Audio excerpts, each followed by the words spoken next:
करके। चलो आज की हमारी टॉपिक कौन सी है? Respiratory, mechanism of respiration. कौन सी टॉपिक है? Mechanism of respiration. मतलब जो हम लोग सांस को लेते हैं, पहली तो बात रिस्पायरेशन क्या होती है सबको पता है। Yes ma'am. ठीक है, सांस को लेना, कार्बन डाइऑक्साइड को बाहर छोड़ने की प्रोसेस ही क्या कहलाती है? रिस्पायरेशन कहलाती है। तो ये जो सांस हमारे बॉडी में जा रही है या फिर हमारे लंग्स में जा रहे हैं, फिर हमारे लंग्स से आउट हो रहे हैं, मतलब अंदर जा रहे हैं और बाहर आ रहे हैं, ये एक पाथवे को फॉलो करते हैं। किसको फॉलो करते हैं? पाथवे। एक पाथवे को फॉलो करते हैं। उसी को क्या कहते हैं? Mechanism of respiration. मतलब कि जो एक हवा होती है वो हमारे बॉडी में, हमारे लंग्स में इंटर करती है, किस किस पाथवे के थ्रू करती है, कैसे कैसे करती है। ठीक है, जैसे आपने मैगी बनाया, ठीक है, अंशिका को क्या बनाना? मैगी बनाना है। अंशिका ने एक अच्छी खासी मैगी बना के रख दी, लेकिन उस मैगी को बनाने के लिए अंशिका को सबसे पहले मैगी को लेकर जाना पड़ेगा, उसका मसाला तैयार करना पड़ेगा, उसमें टमाटर वगैरह जो भी डलता है सब कुछ कट करके उसमें डालना पड़ेगा, फिर जाके एक फाइनली क्या बन के आएगी? मैगी बनकर आएगी। तो ऐसे ही रिस्पायरेशन की भी प्रोसेस होती है। हम सांस को ले रहे हैं, सांस को छोड़ रहे हैं, लेकिन उसके बीच में कुछ प्रोसेसेस होती है। ठीक है, वो सांस हमारे अंदर जाएगी कैसे? जैसे कि अगर पंप है, टायर है, उसमें हवा भरना है, ऐसा नहीं है आप उसको लगा दिए बस आप उसको पुश ना करें, पंप भरने वाले को पुश ना करें, उसमें हवा भरता रहे, ऐसा तो नहीं है। आप उसको क्या करेंगे? पुश करेंगे, आप कुछ मेहनत करेंगे, तब जाके वो हवा कहाँ पे जाती है? टायर में जाती है। तो वैसे ही क्या करते हैं आप? उसमें प्रेशर देते हैं। क्या देते हैं? प्रेशर देते हैं। अगर उसमें से हवा निकालना पड़े तो क्या करेंगे? उसकी छुच्छियां खोल दीजिए ना, पंचर हो जाएगी। याद है कि नहीं है? कोचिंग वगैरह में बहुत ज्यादा होता था, जिससे दुश्मनी रहती थी ना, बस कुछ नहीं, उसकी छुच्छी खोल, परेशान रहे। अब पंप भरा, जो हवा भरता है ना 1 किलोमीटर दूर पैदल जाना पड़ता है, वहाँ से साइकिल लेकर पैदल जाओ तब वहाँ पे हवा भरा है।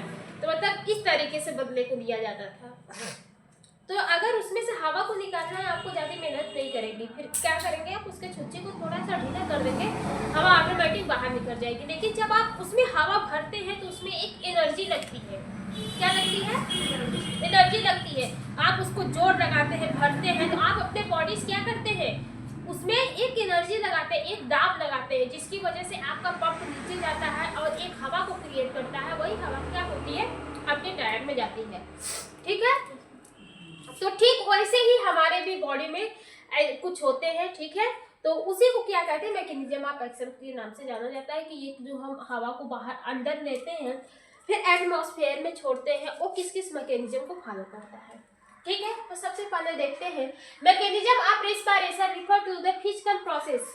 ठीक है, जो मेरा मैकेनिज्म ऑफ रिस्पायरेशन होता है ये हमारा रिफर करता है किससे? एक फिजिकल प्रोसेस से रिफर करता है। किससे रिफर करता है? एक फिजिकल प्रोसेस से रिफर करता है। By which air move and out of the lungs. ठीक है, इस प्रोसेस में क्या होता है? मीन्स कि इस प्रोसेस के द्वारा हमारे बॉडी में, हमारे लंग्स में एयर जाता है और हमारे लंग्स से एयर बाहर आता है। जैसे बात करें तो हमारा जो ऑक्सीजन होता है वो हमारे लंग्स में जाता है और कार्बन डाइऑक्साइड हमारे लंग्स से बाहर आते हैं। तो वही बोल रहा है mechanism of respiration refer to the physical process. जो मेरा रिस्पायरेशन का मैकेनिज्म होता है वो एज ए रिफर करता है फिजिकल प्रोसेस से, जिसके द्वारा, ठीक है, बाय विच, जिसके द्वारा air move in and out of the lungs, जिसके द्वारा जो एयर होता है वो हमारे लंग्स के अंदर जाता है और लंग्स के बाहर निकलता है। ठीक है, फिर इसके बाद क्या बोल रहा है? Due to pressure change create by the respiration muscle include inspiration और द एक्सपायरेशन। लेकिन ये जो हवा आपके लंग्स में जा रही है और लंग्स से बाहर आ रही है, ये किसके थ्रू होता है? एक इसमें क्या लगता है? एक प्रेशर लगता है। क्या लगता है? एक प्रेशर लगता है। उस प्रेशर को कौन क्रिएट करता है? जो हमारे रिस्पायरेटरी मसल्स होती है वो क्रिएट करती है। कौन सी क्रिएट करती है?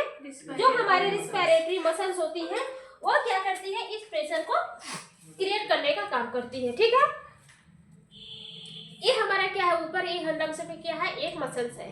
ठीक है, ये हमारा क्या है? मसल्स है। फिर ये हमारा किस पे रहता है? डायाफ्राम पे। ठीक है, तो डायाफ्राम भी क्या है? एक टाइप की मसल्स है और ये लंग्स पे भी क्या है? एक टाइप की मसल्स होती है। डायाफ्राम और लंग्स की मसल्स दोनों मिलकर क्या करती है, एक प्रेशर को क्रिएट करती है जिसकी वजह से हम सांस को ले पाते हैं। ठीक है, ये हमारे दोनों बातें हैं, इंस्पायरेशन और एक्सपायरेशन। इंस्पायरेशन मतलब होता है जब हम सांस को अंदर भरते हैं, एक्सपायरेशन मतलब होता है जब हम सांस को बाहर छोड़ते हैं। ठीक है, इतनी बात समझ में आया। तो बेसिक प्रिंसिपल की बात करें, इतनी तो बात समझ में आया कि हमारा जो मैकेनिज्म ऑफ रिस्पायरेशन होता है वो एक टाइप का फिजिकल प्रोसेस होता है।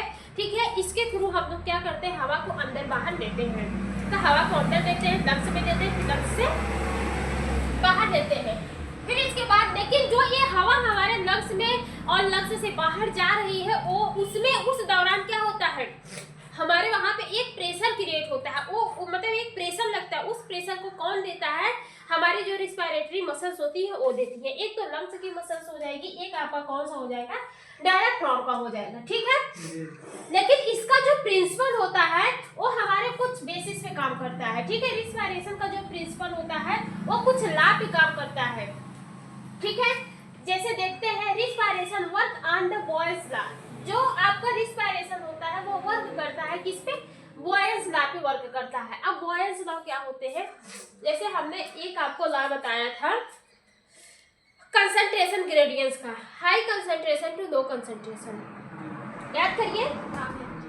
कंसंट्रेशन ग्रेडियंट्स क्या था, कंसंट्रेशन ग्रेडियंट्स एक ऐसा लॉ था जिसमें हमारे जो कंपोनेंट्स थे वो हाई कंसंट्रेशन से लो कंसंट्रेशन की तरफ मूव करते थे।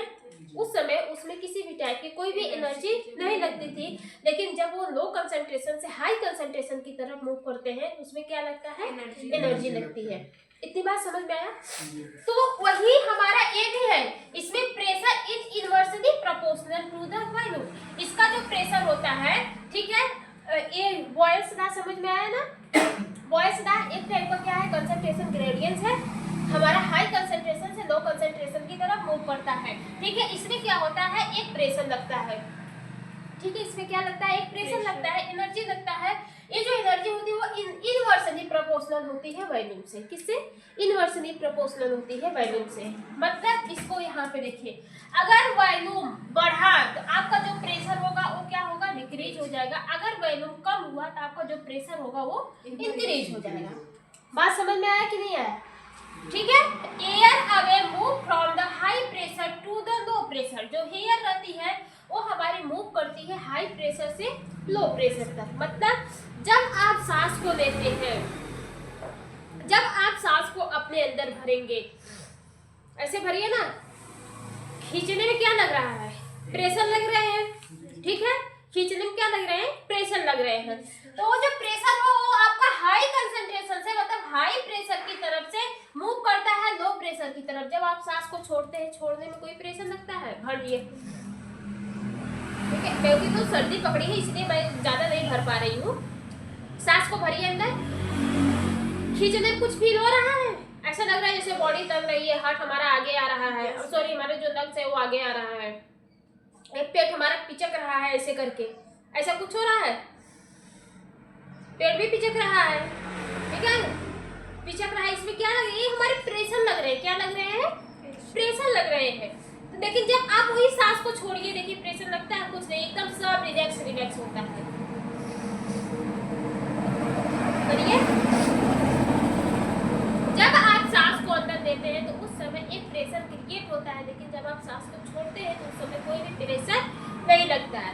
मीन्स कि जब हमारा ऑक्सीजन हाई कंसंट्रेशन की तरफ मूव करता है तो उस समय प्रेशर लगता है, लेकिन जब वो लो कंसंट्रेशन की तरफ मूव करता है तो उस समय किसी भी टाइप का कोई भी प्रेशर नहीं लगता है। ठीक है, तो air away move from the high to low concentration. ठीक है, किसके थ्रू, लो प्रेशर की तरफ मूव करता है। बेसिक आपने मैकेनिज्म इसको समझे, ऐसे देखिए, जैसे आप क्या, एक एयर प्रेशर है, कौन सा प्रेशर है, एयर प्रेशर है। स्टॉक वॉल्यूम क्या होते हैं, सॉरी ये जो हमारे वॉल्यूम होते हैं, वॉल्यूम डिक्रीज हो रहा है, वॉल्यूम इंक्रीज हो रहा है। यहाँ पे देखिए, यहाँ की बात कर रहा है इसमें क्या है, वॉल्यूम डिक्रीज हो रहा है।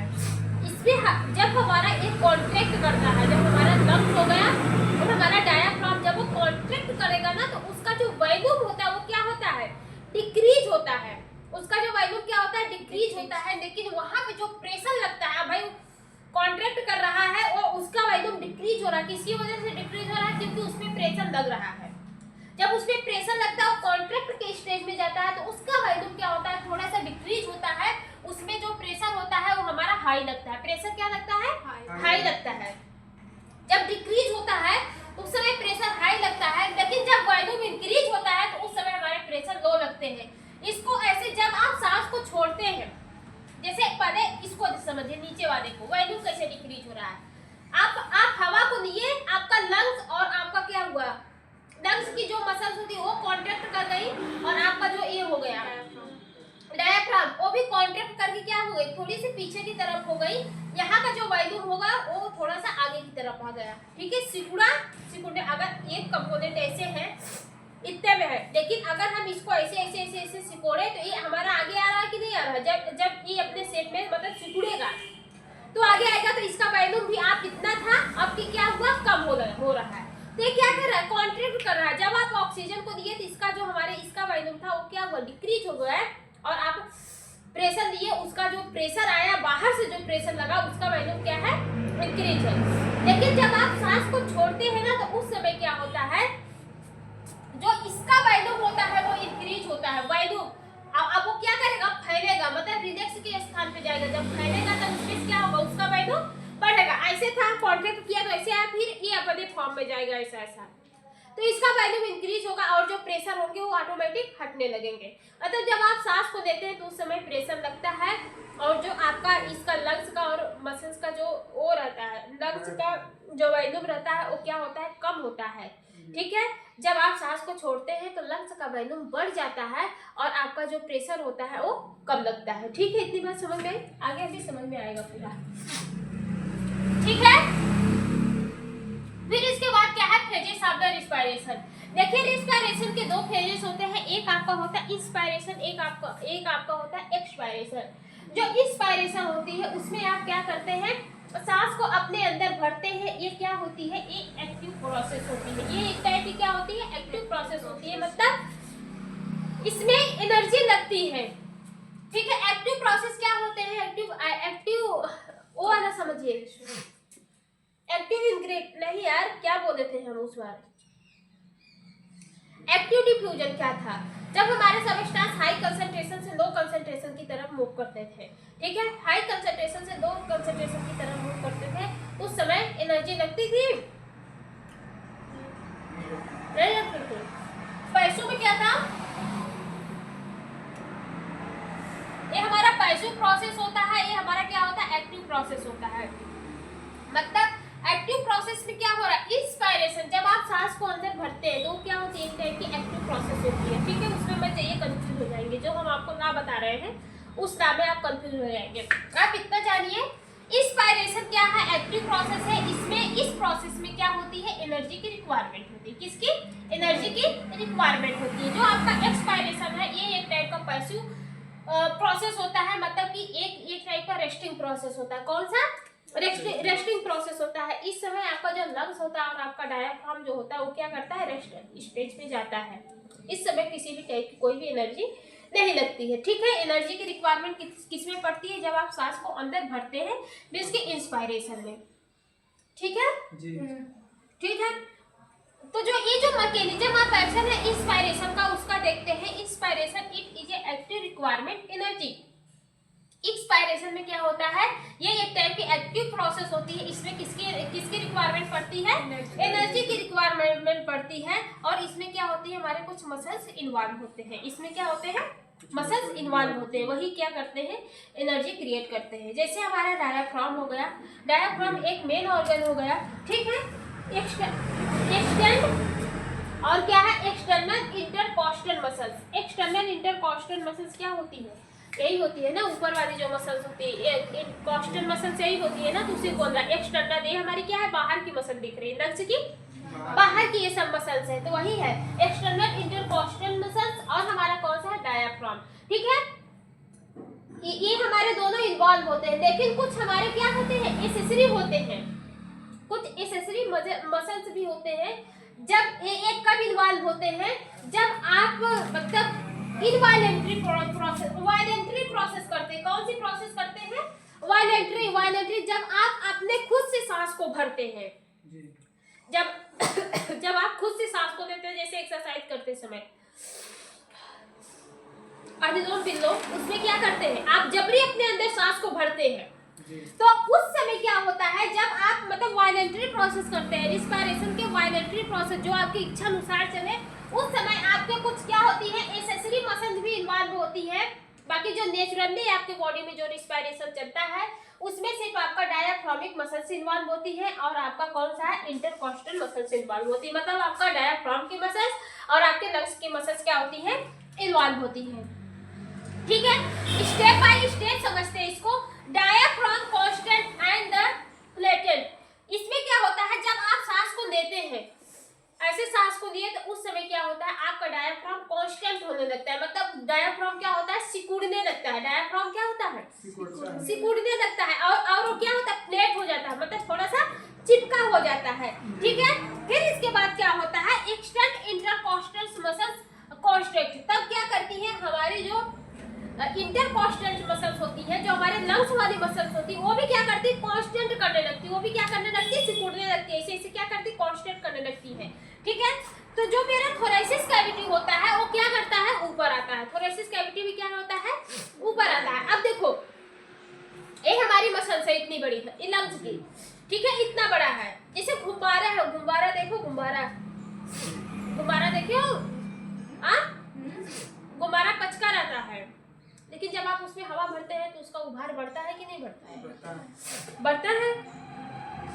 ये भी मसल्स में अगर ये कॉन्ट्रैक्ट करने लगी, ये क्या करेगी, फूल जाएगी। ये क्या करेगी, फूल जाएगी, जिसकी वजह से क्या होता है कि आपकी जो थोरेसिस कैविटी रहती है वो अपवर्ड डायरेक्शन में क्या करती है, मूव करने लगती है। थोरेसिस कैविटी कहाँ पे आती है, अपवर्ड डायरेक्शन में मूव करती है। मतलब थोरेसिस कैविटी वॉल्यूम क्या होता है, इंक्रीज हो जाता है। थोरेसिस कैविटी का जो वॉल्यूम होता है वो क्या होता है, इंक्रीज हो जाता है। वो अपने वॉल्यूम से क्या होता है, थोड़ा सा बढ़ जाता है।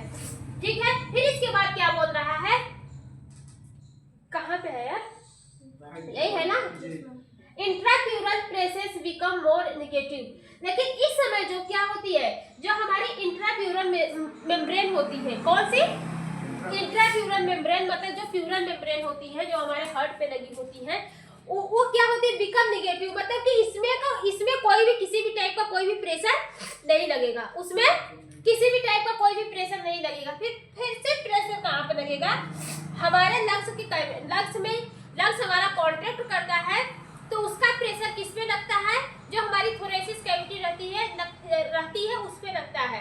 जब हमारा लंग्स ऐसे कॉन्ट्रैक्ट करके ऐसे सिकुड़ता है तो उसका प्रेशर हमारे थोरेसिस कैविटी पे लगती है। तो थोरेसिस कैविटी क्या करता है, थोड़ा सा अपवर्ड डायरेक्शन में मूव कर देता है। लेकिन उसमें जो प्यूरल मेम्ब्रेन रहती है उसमें किसी भी टाइप का प्रेशर नहीं लगता। मतलब वो एकदम प्रेशर क्रिएट करती ही नहीं है। वो क्या करती है, प्रेशर क्रिएट करती ही नहीं है। क्यों, क्योंकि वहां पे हमारा कौन सा प्रेशर क्रिएट कर रहा है, हमारा डायाफ्राम कर रहा है और हमारा जो लंग्स है वो कर रहा है। वो सिर्फ हमारी जो बीच में वाली मेम्ब्रेन है वो तो हमारा लंग्स भगा रहा है, तब वो ऊपर ऐसे मूव कर रही है ना। जैसे यहाँ पे हमारी मेम्ब्रेन है और हमारा लंग्स कॉन्टैक्ट कर रहा है, तो उसमें लगी मेम्ब्रेन भी तो ऊपर आएगी, तो हमारे नेगेटिव भी चली जाती है। मतलब उस पर किसी भी टाइप का कोई भी प्रेशर नहीं लगता है। ठीक है, इतनी बात समझ में आया। अब देखो इस समय क्या होता है, alveolar pressure parts become atmospheric pressure. क्या हुआ, हम क्या बोल रहे हैं, अरे अभी नहीं, ठीक। Alveolar pressure part become atmosphere, ये एटमॉस्फेरिक प्रेशर। इसमें क्या होता है कि जो एल्वियोलर का मतलब जो हमारा एल्वोलाई होता है उसका जो प्रेशर होता है वो क्या होता है, फास्ट हो जाता है। फास्ट मतलब क्या होता है, बढ़ जाना। फास्ट मतलब क्या होता है, बढ़ जाता है। किसके कंपेयर से, एटमॉस्फेरिक प्रेशर से क्या होता है, थोड़ा सा बढ़ जाता है, घट जाता है यार, बढ़ेगा नहीं, घट जाता है। एटमॉस्फेरिक प्रेशर से क्या होता है, घट जाता है। हवा हमारी कहाँ से आ रही है, बाहर से आ रही है। अब जब हवा हमारी बाहर क्या है, ढेर सारा है, जब वो हमारे हाई कंसंट्रेशन से लो कंसंट्रेशन की तरफ जाएगी तो उसमें क्या होता है, किसी भी टाइप का कोई भी एनर्जी नहीं लगता है। ठीक है, इतनी बात समझ में आया, किसी भी टाइप का कोई भी एनर्जी नहीं लगता है। तो वही ये हमारा जो एल्वोलाई होती है उसके अंदर जो प्रेजेंस होता है उसका जो प्रेशर होता है वो फास्ट हो जाता है, ठीक है, एज कम्पेयर टू आपका जो एटमॉस्फेरिक प्रेशर रहता है उससे। नहीं समझ में आ रहा है? Alveolar pressure fast become atmospheric pressure. इसमें क्या होता है कि जो मेरा श्वसन मतलब एल्वियोलर का जो प्रेशर रहता है वो क्या होता है, गिरने लगता है। क्यों? क्योंकि उसमें हमारा कौन सा प्रेशर हो रहा है, अब हमारा एटमॉस्फेरिक का प्रेशर होता है। कौन सा? बाहर से हवा हमारे अंदर भरती है। उस समय जो मेरा एल्वियोलर रहता है वो क्या करता है, फैलने लगता है, ठीक है, थोड़ा सा क्या होता है, फैलने लगता है। तो उसमें किसी भी टाइप का कोई भी प्रेशर नहीं लगता है, मतलब वो फास्ट जगह बनाने लगता है, फैलने लगता है, जिसमें क्या होता है कि आपका जो एटमॉस्फेरिक का बाहर का हवा होती है वो आराम से उसमें क्या होती है, फिल हो जाती है, ठीक है। इतनी बात समझ में आया? फिर एयर इंटर लंग्स, ऐसे ही एयर हमारी क्या होती है, इंटर कर जाती है लंग्स में, ठीक है। रिजल्ट की बात करें तो इसमें हमारा जो लंग्स होता है वो एक्सपेंड होता है, लंग्स फैलता है। ऑक्सीजन रिच एयर क्या होती है, हमारे लंग्स में इंटर करती है। ऑक्सीजन एयर में जो ऑक्सीजन प्रेजेंस होती है सारे रिच हमारे क्या होते हैं, लंग्स में इंटर करते हैं, ठीक है। मैकेनिज्म ऑफ एक्सपायरेशन की बात करें तो एट रेस्टिंग फेज, ये क्या होता है, एक टाइप का रेस्टिंग फेज होता है। इसमें एक्सपायरेशन इस पैसिव प्रोसेस, जो मेरी एक्सपायरेशन होती है वो क्या होती है, पैसिव प्रोसेस होती है। इसमें मसल्स भी हमारी इन्वॉल्व होती है, लेकिन वो मसल्स हमारे किस स्टेज में जाएंगी, रिलैक्सेशन के स्टेज में जाएंगी। मतलब इसमें जो डायाफ्राम होगा और हमारी कॉन्स्टेंट मसल्स होंगी वो हमारी क्या होंगी, रिलैक्स होंगी, क्या होती है, रिलैक्स होगी। लेकिन इसमें जो इंस्पायरेशन होता है इसमें डायाफ्राम और हमारी जो कोस्टल मसल्स होती है वो हमारी क्या होती है, कॉन्स्ट्रैक्ट होती है। लेकिन इसमें क्या होता है, रिलैक्स होता है। तो diaphragm relax and become dome shapes. Diaphragm जो होता है वो रिलैक्स होकर अपने शेप में आता है, जो उसका डोम शेप होता है वो अपने शेप में आता है, ठीक है। रिब मूव, जो रिब मूव डाउनवर्ड्स, जो हमारी रिब ऊपर की तरफ मूव की थी वो हमारे कहाँ पे जाएंगी, डाउनवर्ड्स की तरफ जाएंगी। थोरेसिस कैविटी वॉल्यूम डिक्रीज, और जो थोरेसिस की कैविटी होती है उस पे जो वॉल्यूम लगा, जो फैल कर इतना जगह बना था वो क्या होगा, ऑटोमेटिक डिक्रीज हो जाएगा, ठीक है। Alveolar pressures become higher than atmospheric pressures. अब इसमें क्या होता है, इसमें आपका एल्वियोलर प्रेशर क्या होता है, फास्ट हो जाता था, मतलब कि उसमें आपका एल्वियोलर क्या होता था, फैल जाता था, उस जगह बनने लगता था कि उसमें ऑक्सीजन आए। लेकिन एक्सपायरेशन में एल्वियोलर का प्रेशर क्या होता है, हायर हो जाता है। एल्वियोलर का प्रेशर क्या होता है, हायर हो जाता है। क्यों?